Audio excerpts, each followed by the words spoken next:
Hey there everyone, it's Scurvy back again with another video. This time it's going to be completely unscripted. I don't even have an outline with me. So let's just jump right into it. So Blizzard announced the next World of Warcraft expansions. Not just one, but 3. They're calling this series of 3 expansions the World Soul Saga. This comprises of the expansions, The War Within, which is going to be the next one that releases. Then following up with that is Midnight, and then finally, The Final Titan. You may be asking to yourself, but Scurvy, I thought you quit World of Warcraft and weren't going to talk about it anymore. Like Mumkey Jones and his Elliot Rodger videos, for me, if something interesting about the game pops up, I may talk about it, and this is one of those things that interests me. First things first though, I want to talk about that trailer. I gotta say, it's really good. I liked how the characters are actually being the characters.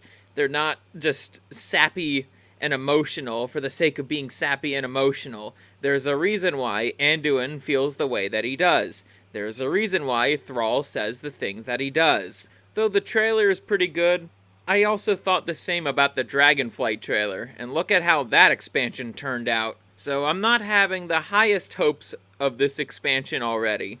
I think the reason why Blizzard is starting to bring back the more well-liked male characters instead of having to rely on the strong female character who could do anything, I think it mainly has to do with backlash about Dragonflight's story, and the whole expansion just reeks of, we're just trying to get the player base back. But continuing on about the story, Blizzard actually released a short little story summary featuring some information about the characters.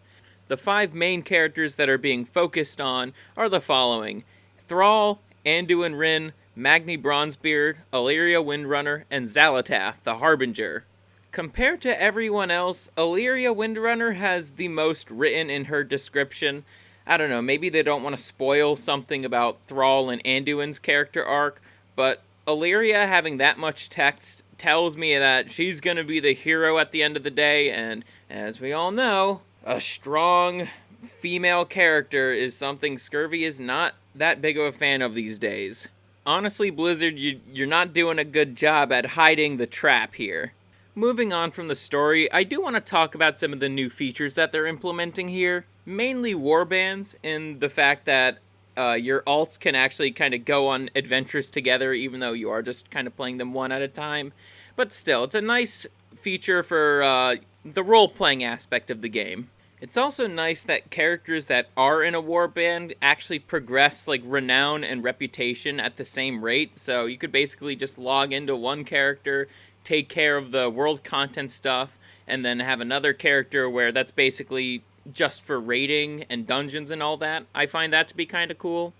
On to hero talents. I actually think this will actually work out pretty well, just like the Dragonflight talent revamp. It's one of the few good things from Dragonflight, and The War Within is going to continue to capitalize on that with the hero talents. They showed off a little bit of that stuff for Warrior, and I was like, yeah, that's actually pretty cool that you could be, a Mountain Thane or a Colossus. I forget the other one. But yeah, those 2 are for Warriors. Though hopefully it doesn't fall into the design pit trap of making things seem strong, but they're actually pretty weak and need constant reworkings. Also, I'm glad that dragon riding is a returning feature now. It's now being called dynamic flying, which is a much more fitting name because we're no longer going to be on the Dragon Isles for this expansion. Now that the good is out of the way, let's get back to the bad. And that would be the pre-order shit. So what Blizzard decided to do is if you pre-ordered the Epic Edition, which is $90 fucking now, you'll be able to have 3 days of early access before the expansion actually comes out. And do you want to know what my thoughts on this are? They're not very pleasant.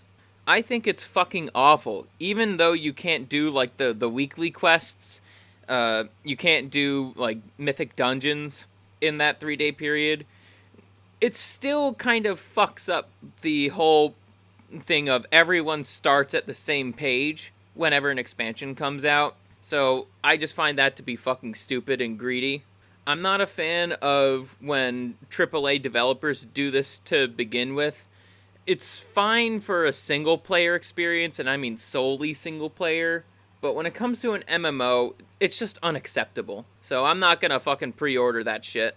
So while I still have a month of game time left, I'm probably going to be playing patch 10.2 just for the story stuff. I'm probably going to be seeing people riding around on their cool looking griffins, but I'm not going to have one because I'm not going to pre-order it. Alrighty, before we end this video, I'm just going to go over some minor complaints that I have. I'm not a fan of the logos for these upcoming expansions. I'm not a fan of like minimalist design. Though if we were to extrapolate it to its extreme, I think it just shows that the game is just moving in a direction that I'm just not exactly the biggest fan of. No doubt Blizzard is going to continue with some of their stupid decisions that they made in Dragonflight, probably and most notably the dungeons, how they're using old content. You could watch my video on why I quit WoW if you want to hear a little bit more details on that. But yeah, to conclude this video, I ultimately think the game is on its last legs. If they're having the other two expansions kind of laid out for us already, I think the final Titan might actually be the final expansion for the game. I wouldn't be surprised at that either. So with that said, thanks for watching. I just wanted to make something quick because there wasn't a ScurvyRum show at the time of recording this, and I also wanted to get something out for the channel too. The next proper video is probably going to come out next week, and I believe there's also going to be a ScurvyRum show episode next week as well, so stay tuned for that.